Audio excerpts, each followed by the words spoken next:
Welcome back to Dronacharya IAS YouTube channel. You're watching Daily Current Analysis covering 16th May 2022. इस video lecture में हम आज के important current affairs discuss करेंगे. In this video lecture, we'll be covering topics like Finland and Sweden's case for NATO's membership. We'll talk about Buddha Purnima, as today is Buddha Purnima. We'll understand the issue related to Foreigners Tribunal in Assam. Then remission is in news, wheat procurement, Dev Sahayam Pillai. This is an important personality which is in news. It is important from art and culture point of view as well. And then Competition Commission of India. It is again in news. So let's begin with it. तो चलिए शुरुआत करते हैं आज के हमारे पहले news article के साथ. Well, it is about Finland and Sweden joining the military alliance. Rather, Finland and Sweden are quickly moving forward to join NATO's membership. So, it is a very monumental shift, especially if we talk about the long history of the countries. You know, the Finland, it's been a long history of wartime neutrality. Finland ने हमेशा से ही wartime neutrality show किया है and they have always stayed out of military alliance. And even इसे लेकर Finland की government ने declare किया है that there is a new era which is under way as it is inching close to the NATO's membership. They are seeking NATO's membership. Similarly Sweden has also back their plan of joining the transatlantic alliance.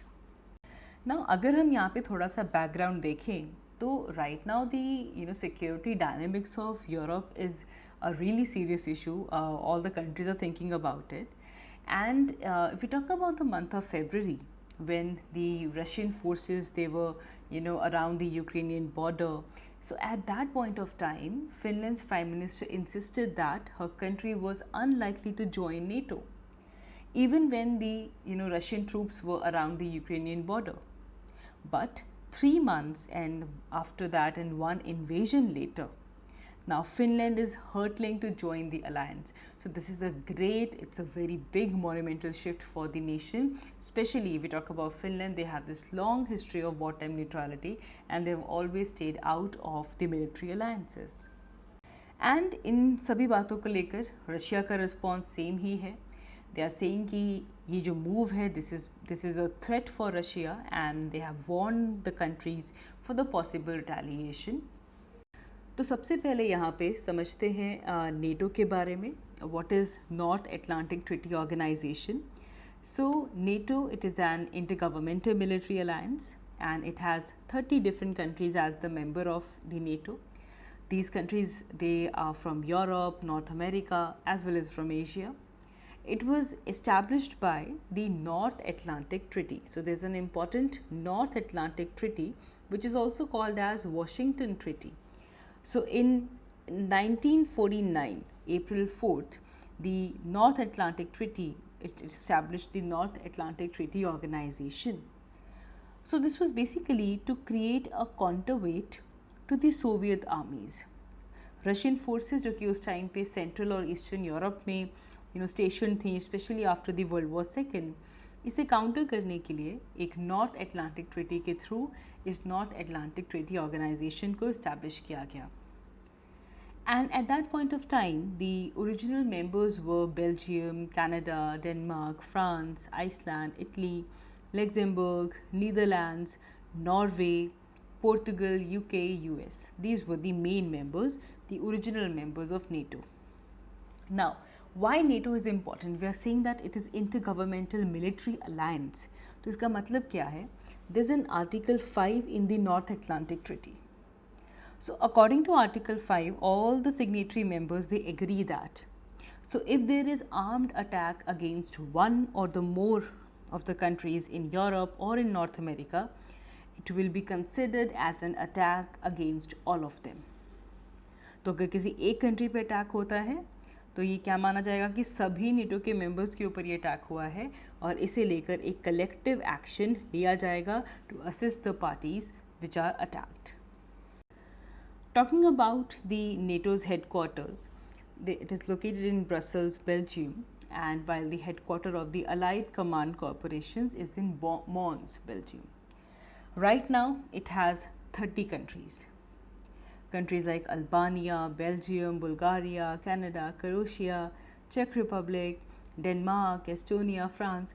There are 30 countries which are member of NATO. See, what we will remember is that apart from Sweden and Finland, which are now seeking the NATO's membership, इससे पहले latest entry कौन थी? So the latest entry was of North Macedonia. Macedonia was the latest entry into the NATO. Now coming back to the same question, why Finland and Sweden, they are not already the members of NATO? See, both of these countries, they considered that if they will join a particular alliance, this would be a kind of unnecessary provocation of Russia. Moscow को provoke नहीं करना चाहते थे by joining any particular alliance. So they always pursued the policy of neutrality and then non-alignment, ताकि वो किसी भी तरह से जो उनके आसपास जो Russia as a regional power है उसकी कोई भी एंटागनिस्टिक मूव ना लेकर जाए. तो उनकी अभी तक जो पॉलिसी थी वो न्यूट्रलिटी और नॉन अलाइनमेंट बेस्ड थी. लेकिन फिनलैंड के अगर हम कंसर्न्स की बात करें so they are largely practical. Now we talk about Finland, so Finland shares border with Russia. 810 miles 1300 kilometres का बॉर्डर फिनलैंड का रशिया के साथ है. And in 1970 Finland declare independence after more than a century of rule by Moscow. तो पहले Russia का ही control था, लेकिन 1917 में फिनलैंड अपनी इंडिपेंडेंस डिक्लेयर करता है. Finland's army has twice fought off the Russian forces during second world war before ceding about 10% of its territory. तो इन सभी रीजंस को देखते हुए ये तो क्लियर होता है कि ओके फिनलैंड अवॉइड करना चाहता था किसी भी तरह के प्रोवोकेशन को. तो ये एक प्रैक्टिकल हमें यहाँ पे कंसर्न नज़र आता है.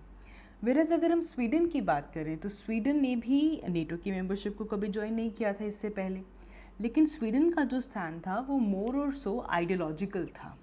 सो in the post-war foreign policy of the Sweden was basically focused on the multilateral dialogue and nuclear disarmament.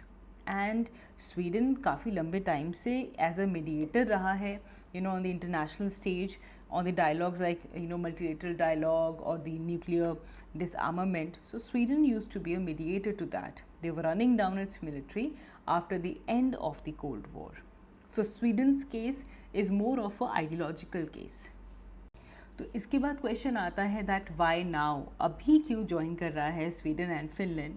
So the reason is basically the current security dynamics of the Europe and specially the Russian aggression against Ukraine.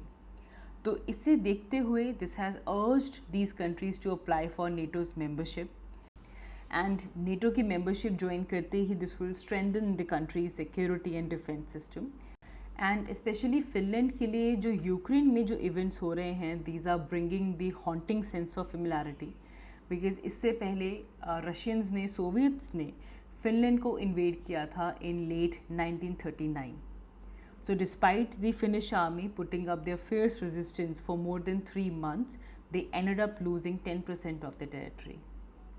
तो ये जो फिलहाल Ukraine के साथ हो रहा है this is haunting for Finland, जिसके बाद now the Finland has taken this step. They are seeking NATO's membership now. Now इसके बाद नेक्स्ट क्वेश्चन ये आता है कि क्या नेटो फिनलैंड और स्वीडन को वेलकम करेगा या नहीं, या नेटो इनको मेंबरशिप ग्रांट करेगा या नहीं. तो एक चीज़ हमें यहाँ पे देखनी होगी that both of these countries they switched from the formal neutrality to military non alignment in 1995 when they joined European Union. And both of these countries, they are already NATO partners. They take part in exercises, they exchange their intelligence with the alliance as well. There's a criteria if to be part of NATO's member, that is that defense spending should be of 2% of GDP.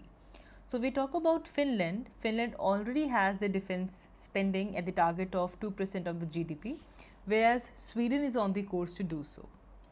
अगर हम इसे military perspective से देखें तो Finland और Sweden की addition अगर NATO में होती है so this will be a very major boost for NATO's assets only. Northern Europe में अभी फ़िलहाल Norway is part of NATO and Sweden और फिनलैंड का भी नेटो ज्वाइन करने से नेटो का जो नदर्न यूरोप में जो प्रेजेंस है वो यहाँ पे बूस्ट हो जाएगा एंड इससे जो एक तरह का जो होल है वो यहाँ पे फिलअप हो जाएगा and this will double up the length of the border you know that now NATO will share up with Russia and this will even improve the security and the stability in the Baltic region. So definitely it's even a major boost for NATO अगर Finland और Sweden NATO का part बनते हैं.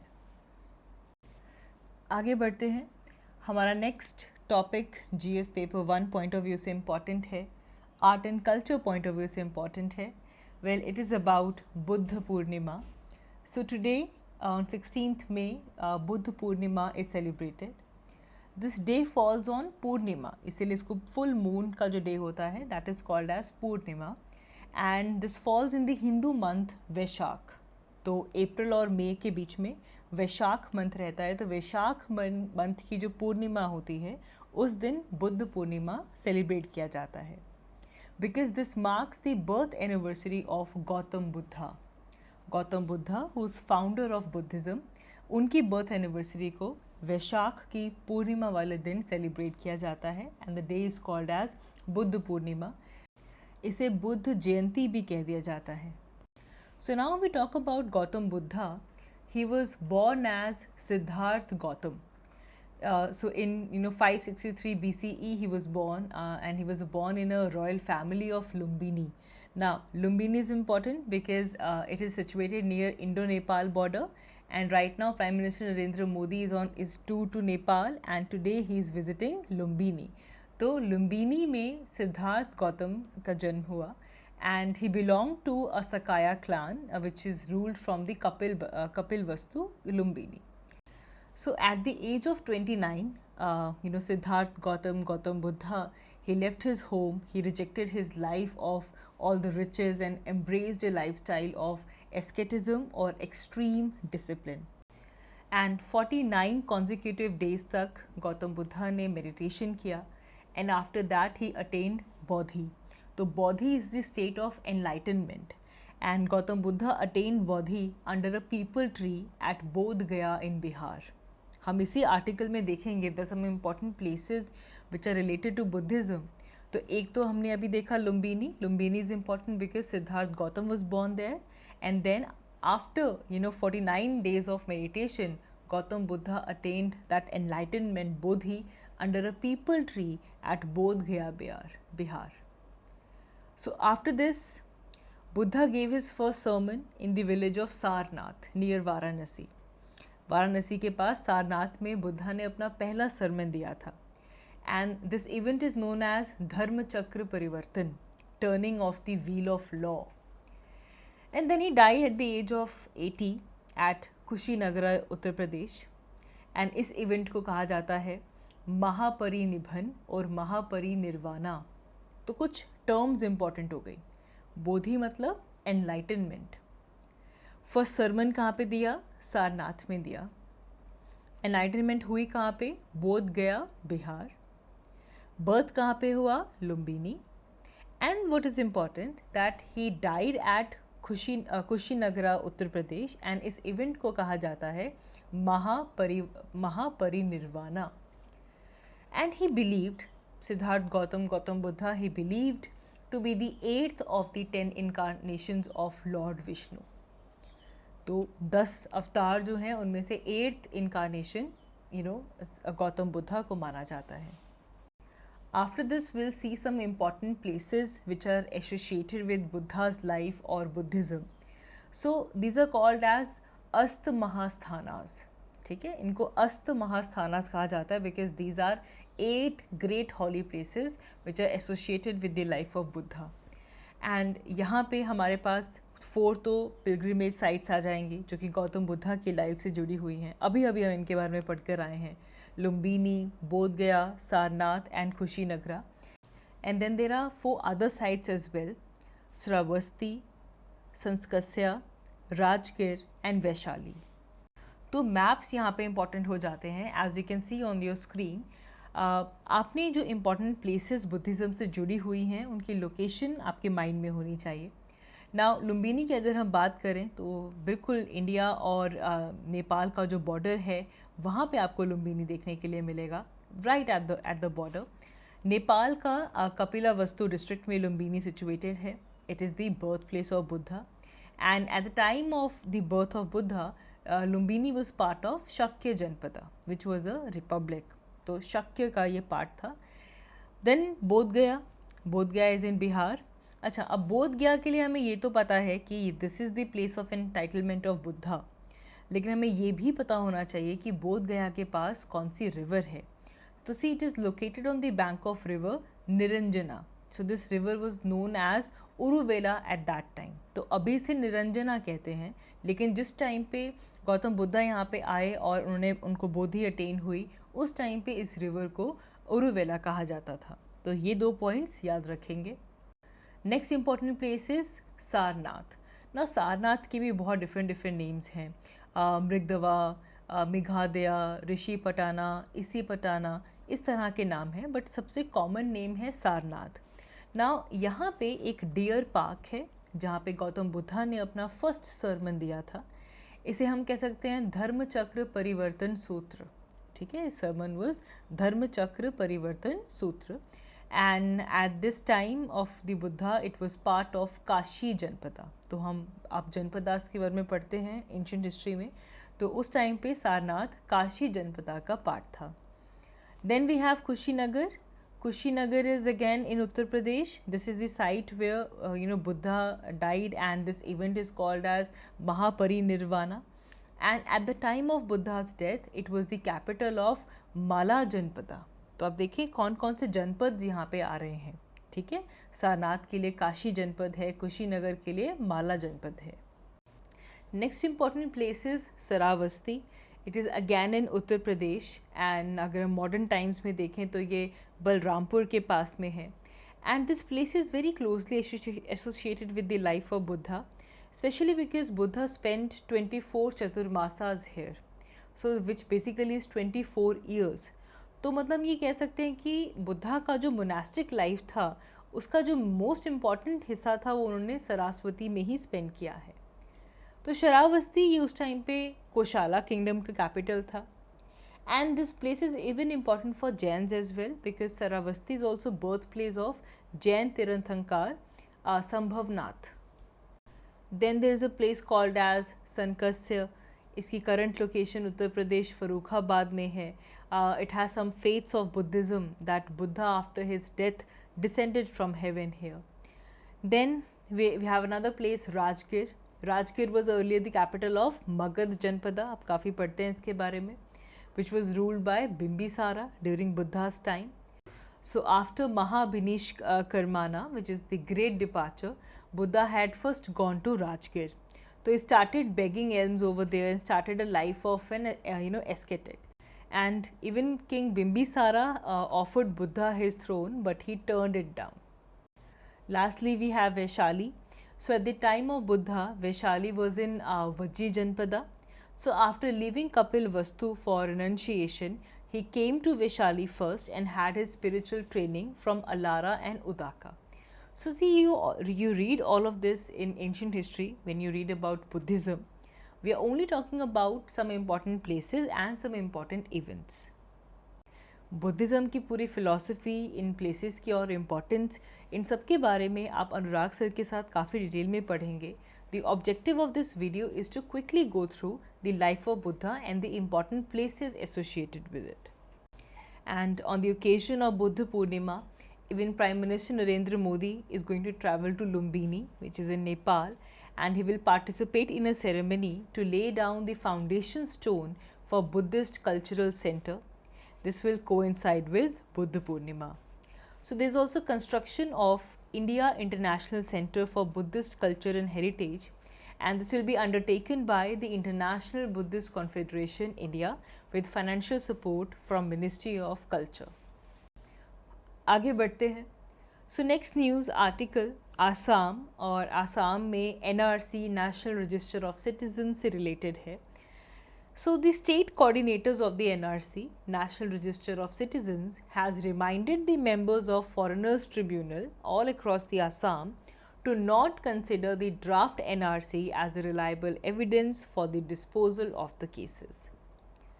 तो foreigner tribunal के जो members हैं उनको ये रिमाइंड करवाया गया है कि जो ड्राफ्ट एनआरसी है उसे रिलायबल एविडेंस की तरह ना लिया जाए for the disposal of the cases. तो यहाँ से मेनली दो चीज़ें इंपॉर्टेंट हो जाती हैं। पहले तो हम समझेंगे कि फॉरेनर्स ट्रिब्यूनल्स क्या हैं, and then we'll see what is National Register of Citizens, a glance of it. So talking about the Foreigners Tribunal, so these are basically a quasi-judicial body. So they are basically meant to furnish the opinion on the question as to whether a person is or not a foreigner within the meaning of Foreigners Act 1946. So under this Foreigners Act 1946, central government passed the foreigners tribunals order. तो basically ये जो foreigners tribunal बनाया गया है यहाँ पे दो तरह के केसेस आते हैं। फर्स्ट वो जिनके अगेंस्ट रेफरेंस की जाती है which is made by any border police कि ये हमें कुछ सस्पिशियस लग रहा है, इसका चेक करने के लिए कि क्या वो फॉरेनर हैं या नहीं है, या फिर वो जिनके नेम्स इलेक्टोरल रोल्स में डाउटफुल लगते हैं, जिनके नाम के आगे डी अगेंस्ट लगा हुआ होता है। तो मेनली ये दो तरह के केसेस फॉरेनर्स ट्रिब्यूनल डील करते हैं। अगर हम फॉरेनर्स एक्ट देखें तो फॉरेनर्स एक्ट में सेक्शन 9 ये कहता है that the onus of proving that the person is a foreigner और not lies on the person. And जो फॉरेनर ट्रिब्यूनल के जो मेंबर हैं उनको भी tribunal act foreigners tribunal act 1941 के अंडर अपॉइंट किया जाता है, एंड फॉरेनर्स ट्रिब्यूनल ऑर्डर 1984 और जो guidelines government time to time release करते हैं इसके हिसाब से अपॉइंटमेंट की जाती है। मेंबर्स कौन हैं? हम यहाँ पे आसाम की बात कर रहे हैं। So member can be the retired judicial officer of Assam judicial services, या फिर a retired civil servant not below the rank of secretary, additional secretary with the judicial experience, or who is practicing the advocate not below the age of 35 years with at least 7 years of practice. ये कुछ appointment के लिए requirements हैं। A member is also required to have a fair language of the Assam, जो official languages हैं आसाम की, which include Assamese, Bengali, Bodo, English, and they should be well conversant with the history or the historical background and the foreigners issue in the Assam. अब यहाँ पे जो अगर हम issue देखें तो इशू तो यही है कि जो NRC को एक तरह से फाइनल ड्राफ्ट ना लिया जाए, एक फाइनल एविडेंस ना लिया जाए to prove to come to solve the cases. तो NRC क्या है? See NRC in Assam is basically a list of Indian citizens और लिविंग इन द स्टेट। तो आसाम में कौन कौन से इंडियन सिटीजन्स रह रहे हैं उसकी लिस्ट को कहा जाता है NRC, national register of citizens. And this register is meant to be establish a credential of a bona fide citizen as distinct from a foreigner. तो जिनका नाम NRC के अंदर मेंशन है so they automatically the citizen who are living in Assam, and जिनका name mention नहीं है उनको डिस्टिंग्विश किया जाएगा from a foreigner. Now this is mainly to detect the Bangladeshi migrants। तो आसाम का जो बॉर्डर है वो बांग्लादेश के साथ टच करता है, एंड वहाँ पे हम माइग्रेंट्स के इशू काफ़ी ज़्यादा फेस करते हैं। तो ताकि जो बांग्लादेशी माइग्रेंट्स हैं उनको डिटेक्ट किया जा सके जो इलीगली आसाम में एंटर हुए हैं आफ्टर दी मार्च 24, 1971। ये डेट इम्पॉर्टेंट है। 24 मार्च 1971 के बाद अगर कोई बांग्लादेशी माइग्रेंट आया है, कोई इलीगली आसाम में एंटर हुआ है, तो उनको डिटेक्ट करने के लिए national register of citizens establish किया गया है।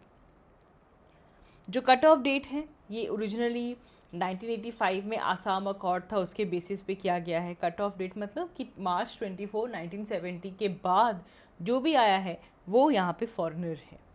सो NRC for Indian citizen in Assam, this was first created in 1951. 1951 में ही पहली बार NRC create कर दिया गया था।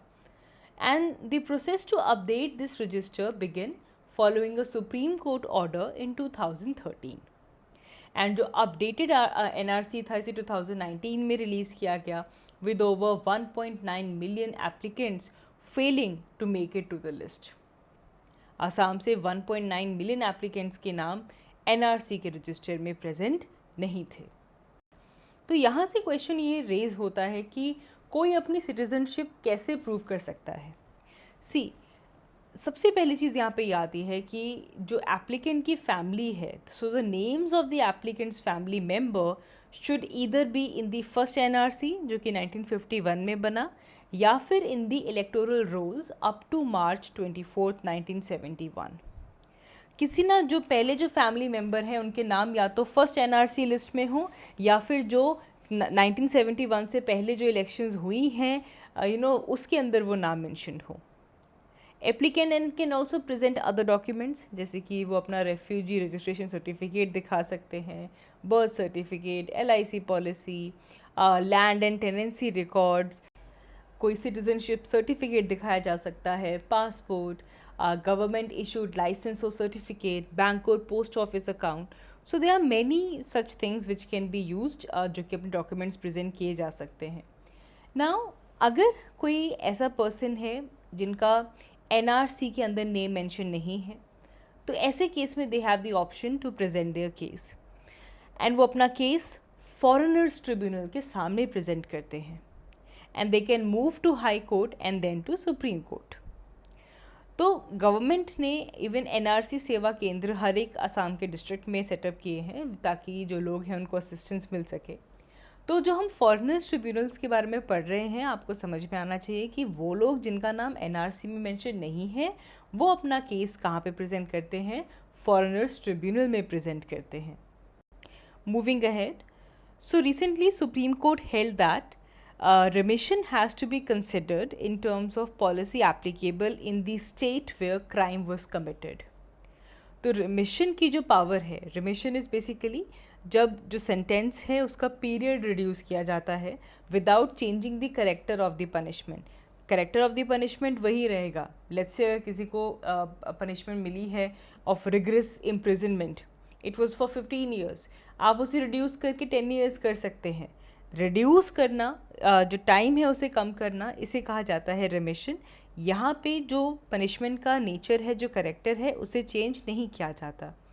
तो सुप्रीम कोर्ट ने इस रिस्पेक्ट में ये कहा है कि रिमिशन की ये जो एक तरह से जो पॉलिसी है, this is applicable in the state where crime was committed.